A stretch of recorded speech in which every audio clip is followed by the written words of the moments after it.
Tere, head vaatajad! Tere ka minu poolt! Enne kui siin Marge turuinfot jagama hakkab, siis ma tahaks tegelikult kiita kõiki põllumehi ja just selle veest, et tegelikult on põllumehed üldjoontes hoidnud ikka päris külma närvi, arvesse seda, mis tralli börs ja sellega seoses ka siis viljahinnad on teinud.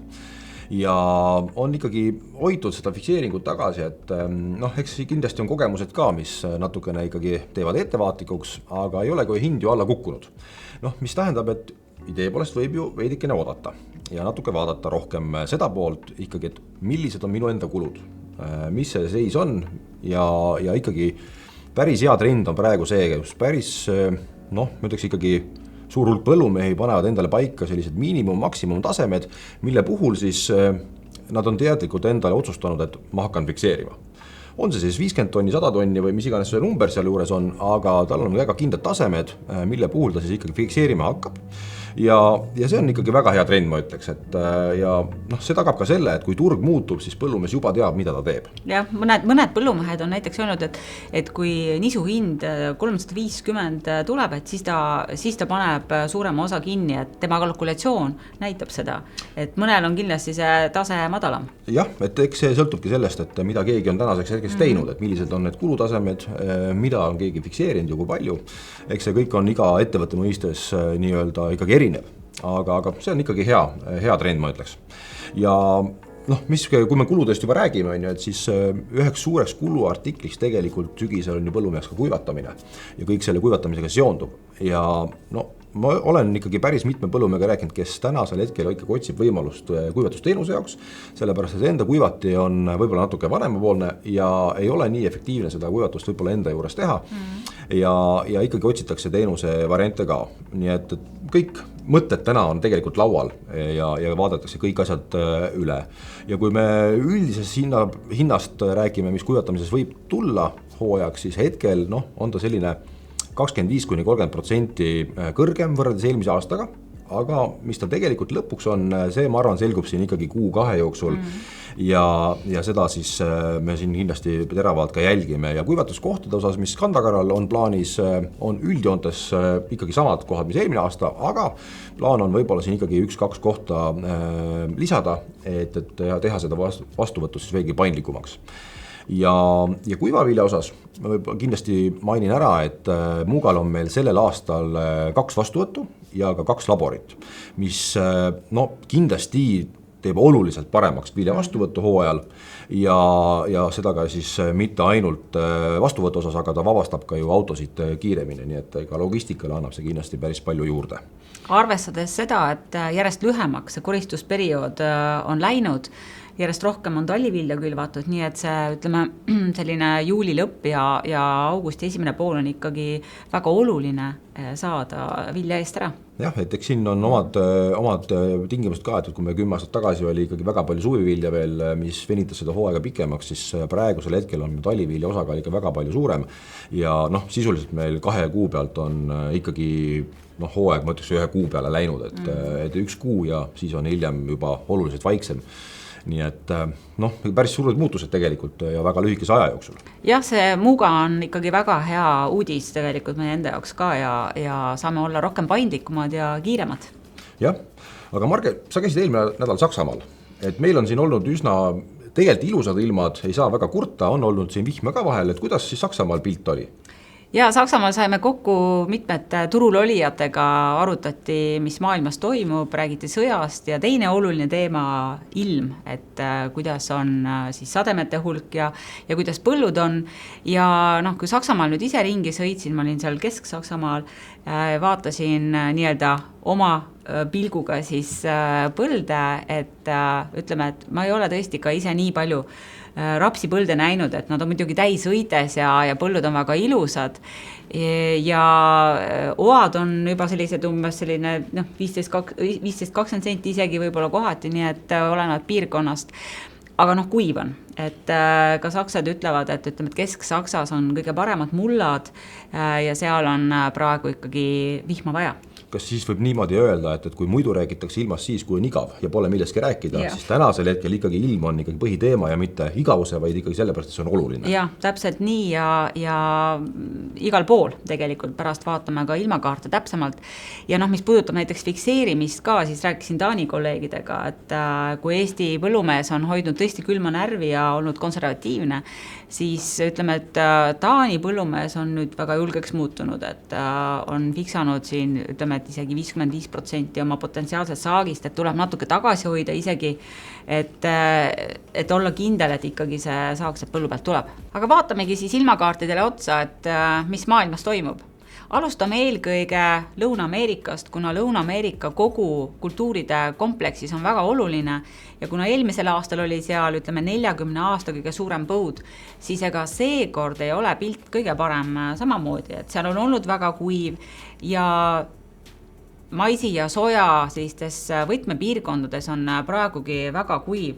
Nii et kui me räägime näiteks maisisaagist Brasiiliast, siis ametlikes raportites seisab veel maisisaagiks prognoosis kuskil 116 miljonit tonni, kuid kohalikud räägivad, et maisisaak võib olla ainult kuskil 90 miljonit tonni.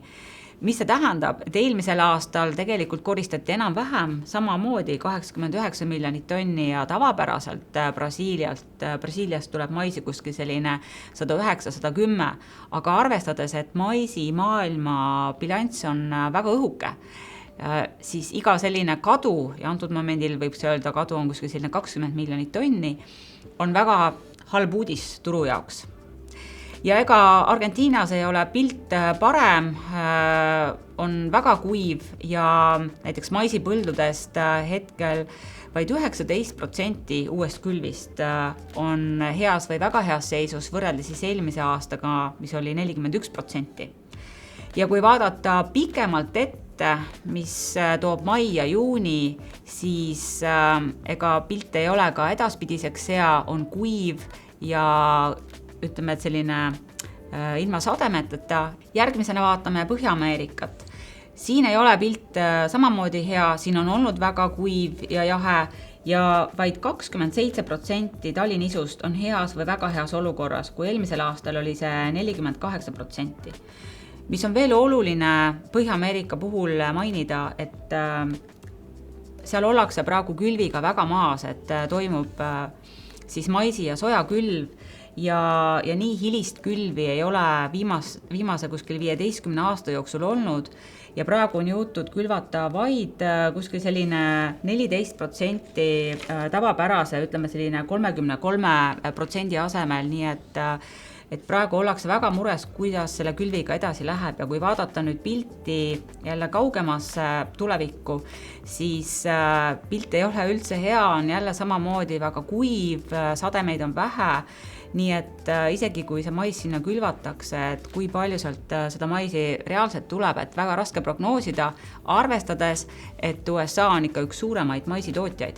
Kui vaadata Kanadat, siis seal on olukord veidi parem, aga Kanada osas on nüüd paar olulist infot turule tulnud, et on välja tulnud 22 aasta siis külvipinnad. Ja mis me siis siit näeme, et kui vaadata otsa infole, mis mul siin ees seisab, siis üllatuslikult on Kanada 7% rapsi vähem külvanud kui eelmisel aastal ja selle asemel on suurendatud nisupinda ja on pandud ka kaera kuskil 16% rohkem kui eelmisel aastal. Ja paralleelselt on vähendatud ka hernepinda, nii et ütleme, et Kanada on ju väga suur rapsi ja kaunviljade eksportija ja et need pinnad nüüd on vähenenud, see on tegelikult väga suur üllatus. Ja kaera osas muidugi eelmine aasta näitas ära, et kaera hinnad läksid üles, nõudlus oli suur, põud vähendas saaki tunduvalt, nii et ja kuna Kanadas ja Ameerikas on kaeranõudlus nii-öelda kasvab, siis tõenäoliselt Kanada põllumees on näinud võimalust rohkem siis kaera kasvatada. Ja muidugi oleneb nüüd ka, kui palju ikkagi väetist pannakse, et kaer võib-olla nii palju seda väetist ei vajagi ja seetõttu on otsustatud siis kaera rohkem kasvatada. Arvestades turu olukorda, siis vaatame korraga kaugematesse nurkadesse, mida väga siin vaadanud ei olegi, et Indiast näiteks tahtsin rääkida, et seda on tulnud ka tavameedias infot, et seal on väga kuum. India on nüüd koristuse lõpetanud, seal prognoositi väga head nisusaaki, üle võib-olla 111 miljonit tonni. Nüüd ametlikud andmed ütlevad, et see võis jääda ikkagi väiksemaks kuskil võib-olla 105 miljonit tonni, mis tähendab, et nüüd on küsimus, et kui palju India ikkagi suudab eksportida, et me oleme ka oma eelnevates saadetes rääkinud, et Indiast oodatakse 10-15 miljonit nisu eksporti. Aga rääkides siin teistega, arvestades siis nüüd ka India suurt laoseisu, siis ikkagi nähakse, et India on suuteline oma 15 miljonit tonni ikkagi ka sellel aastal eksportima. Kuna ka Hiina on väga suur nisutootja, Hiina toodab kuskil samamoodi 130 miljonit tonni nisu, nagu ka Euroopa Liit, mida ta suuresti kõik ise ära tarbib, siis on oluline ka vaadata seal, et kuidas ilm on ja kuidas taimed arenevad. Antud momendil kaardilt on näha, et ka seal on väga kuiv ja praegu ei ole väga hea pilt põldudel. Nii et kui me nüüd kaugemad piirkonnad oleme üle käinud, siis on tõesti pilt halb. Ainukene nüüd, kus võib öelda, et on pilt hea, on Venemaal, et seal on taimekasvatus praegu, taimekasvatuse jaoks head ilmastikuolud, vihma on saanud, nii et seal praegu ennustatakse isegi ikkagi oma 10-15 miljonit tonni rohkem nisu ja eksporti lausa 41 miljonit tonni, et see pilt jälle globaalselt võib muuta väga palju. Tulles nüüd kodule lähemale, siis Euroopa ilmakaart ei ole samuti midagi head. Siin on olnud jahe ja kuiv ja kahjuks ka eelolevad nädalad midagi head ei näita, et vihma ei paista ja meie kandis on jahe, kuid 2 nädala pärast on oodata näiteks Lõuna-Euroopasse, Hispaaniasse, Prantsusmaale siis kuumalainet, mis omakorda raskendab olukorda. Nii et sellest lähtuvalt on mõned analüütikud julgenud juba paar nädalat tagasi Euroopa nisuprognoosi lausa vähendada oma 8 miljoni tonni võrra. Nii et väga palju sellist juttu ja spekulatiivset ennustust muidugi turul jagub. Nii et arvestades sellist probleemset ilma globaalselt, siis on täiesti arusaadav, miks meil hinnad on veel kõrgemale läinud ja kui graafikut ka vaadata, siis näiteks nisu on uutest kõrgustest, kui vaadata maisi graafikut, siis ka siin on hind üles läinud. Nii et hinnad püsivad praegu kõrgel ja ma ütleksin, et me püsime ikkagi tõusukoridoris jätkuvalt. Samas on meil ikkagi sõda käimas ja väga palju räägitakse just ikkagi Ukraina võimalikust saagist. Et ühelt poolt on teada, et on vähem saadud külvata, samas on ilmastikuolud seal head ja väga oluline punkt on muidugi ikkagi see vana saak, kui palju seal ladudes on. Ja hetkel prognoositakse, et ladudes võib olla isegi kokku võib-olla 15 miljonit tonni, et 4 miljonit nisu, 6 miljonit tonni maisi pluss veel teised toorained ja et kõik see välja saada enne uut saaki on ikka väga suur probleem, sellepärast et infrastruktuur on ikkagi saanud kannatada, mööda raudteed ei suudeta väga palju välja saada, sadamad ei tööta kõik, nii et ühesõnaga küsimusi on seal palju ja nüüd, kui see vana saak jääb uuele saagile ette, siis tekivad omakorda logistilised probleemid uue saagiga, kuhu siis põllumehed, kuhu saavad põllumehed siis oma saaki panna. Ja mida turg ootab, turg muidugi kogu aeg liidab need kogused kokku, mis on siis vana saak laos pluss siis uus saak ja nähakse, et tegelikult kui nüüd need kogused kokku liita, siis Ukraina võimekus oleks eksportida 30 miljonit tonni. Ja see omakorda võib tuua hinnad alla, sest nähakse, et seal on tegelikult see reserv ja ütleme selline suurem kogus nisu, mis võib hindadele mõjuda siis nii-öelda negatiivselt. Nii et meil on 2 sellist stsenaariumit, üks on siis ilm, mille tõttu hinnad püsivad kõrgel ja on siis teine pool, kus võib olla siis selline Ukraina suur kogus vilja, mis jääb kinni ja sõja lõppemine, et see pool võib siis jälle tuua hinnad alla ja väga kiiresti alla. nii et kuidas turg siin kujuneb, eks me näe. Kui õlikultuuride graafikuid vaadata, siis siin on hinnad samamoodi tõusukoridoris, soja hind on väga kõrgel, rapsi hind oli siin lausa 850 uuest saagist väga kõrgel tasemel, kuid paaril viimasel päeval on toimunud väga järsk langus ja täna me räägime hinnast juba alla 800 euro tonnist Muuga sadamas. Ja see on siis eelkõige seotud Saksamaal spekulatiivsete uudistega, et võib-olla vähendatakse biodiisli nii-öelda kasutust ja tootmist, mis siis tõigi rapsi hinna väga kiiresti ühel päeval oma 40-50 eurot alla. Et graafikuid on hea ja huvitav vaadata, samas on kõige olulisem, mis toimub ikkagi ilmaga, kui palju tuleb sademeid ja milline on põllu olukord. Nii et siin võib-olla paslik ongi rääkida Kaarliga, et kuidas meil Eestis on. Jah, et Kaarel meil täna siin stuudios küll ei ole, aga Kaarliga võtame ühendust siis läbi video. Tere Kaarel, ole hea, anna väike ülevaade sellest, mis meil siis Eestis põldude peal toimub. Tere kõigile! Eestimaa põllud on nüüd üldiselt lumikatte alt nii-öelda vabanenud ja näha on, mis sealt lume alt välja on tulnud. Talvitumine ei ole küll nii hea olnud, kui me oleme oodanud, kuna ikkagi paljudes kohtades oli püsiv lumikatte päris pikalt peal. Kui me võtame siin Põhja-Eestit ja just Virumaad, siis lumi kadus ära keskelt läbi seal nendes piirkondades aprilli keskpaigaks. Ja need põllud, mis on ikkagi kaua lume all olnud ja just teraviljad, on nendes piirkondades saanud ikkagi kahjustada. Tänasel päeval ongi üleval küsimus, et milliseid just taliteravillapõlde ja rapsipõlde siis kas on vajadus ümber ajada või ei ole.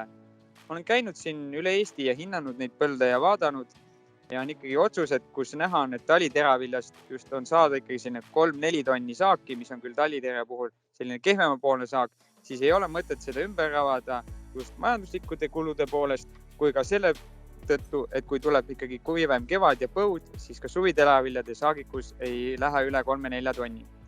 Pigem põldude juures otsustada, kas ümber ajada või mitte, siis vaadata seda pilti põllul palju on taimi ja kui väga tähtis on see, et kui tihe see taimik on. Et sellel aastal on väga palju neid põlde, kus on nii-öelda hästi palju tühikuid ja tühikute kõrval on väga ilus taimik, aga kui neid tühikuid on palju, nii-öelda loodus tühja kohta ei salli ja sinna kasvab ikkagi umprohi. Kui on taimik hõredam, aga põld on taimikuga kaotud, siis pigem jätta see põld alles. Kui võtta veel nagu piirkonniti, siis pigem ütleks, et Virumaa kant ja Põhja-Eesti rapsid on paremini talvitunud kui teraviljad, sest teraviljad olid ikkagi lumikatte all ja raps nii-öelda lume all sulamaad kannatas paremini. Lääne-Eesti ja Pärnumaa, seal on jälle jää tõttu, mis oli siin märtsikuus, kahjustada saanud tugevamalt rapsipõllud ja rapsikülvid. Lõuna-Eestis samamoodi on pigem rohkem saanud kahjustada just talirapsid kui taliteraviljad. Miks see nii on? Detsembri alguses, kui oli sellised külm periood, kus käis temperatuurika kohati mõnel ööl -25 kraadi juurde, siis need tegelikult tegid talirapsikülvidele päris palju kahju.